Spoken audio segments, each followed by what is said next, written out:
Hi! Mag-hi ka sa vlog ko. Hi guys! Welcome sa Hi po! vlog! Welcome sa vlog ni Jonah!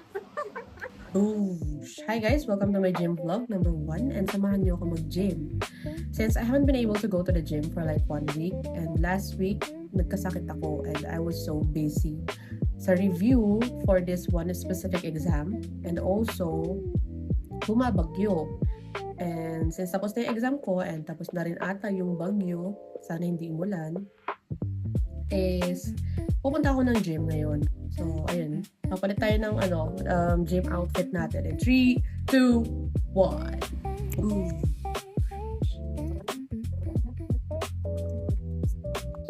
So, yun ang outfit natin, guys. And papakita ko sa inyo kung ano yung mga dala-dala ko kung pupunta ako ng gym.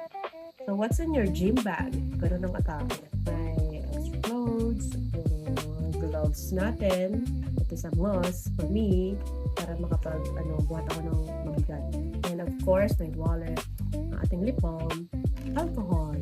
So, bring my water with me. So, mag-water ka. Drink your water, B. Electrolytes. So, ayun lang naman. Yung mga lagi kong gym. Kung pumupunta ako ng gym. Okay. So, samahan niyo ako mag-gym. Let's go. So, wala na magtatanong. I'm just gonna share. I started going to the gym year 2022. January ata yun, I think. Broken lang ang babae. Kaya napa-gym siya.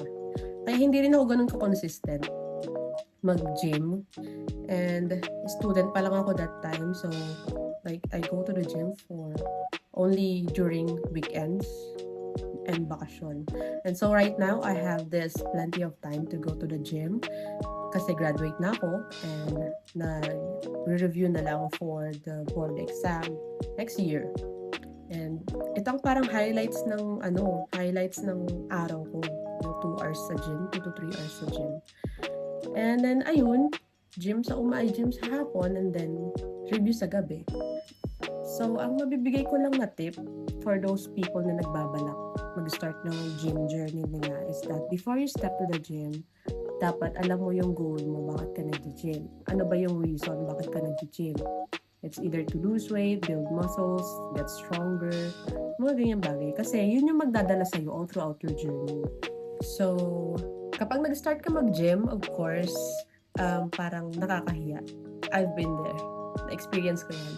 Hindi ko alam yung gagawin ko. Talagang mangangapakat eh.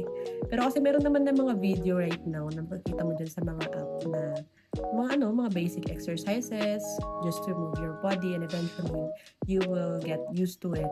And then, kapag nag-gym ka rin kasi, as you observe your surroundings or yung mga tao na nag-gym or naglalaro, gagayahin mo yung mga yun eh. Talagang makikurious ka, paano to?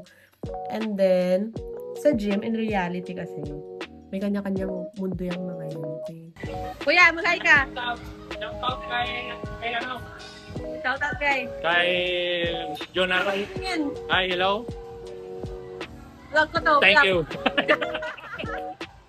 Hindi rin naman masama yung magtanong, lalo dun sa mga gym goers doon, yung talagang patak na maglaro, ganyan, mag-gym.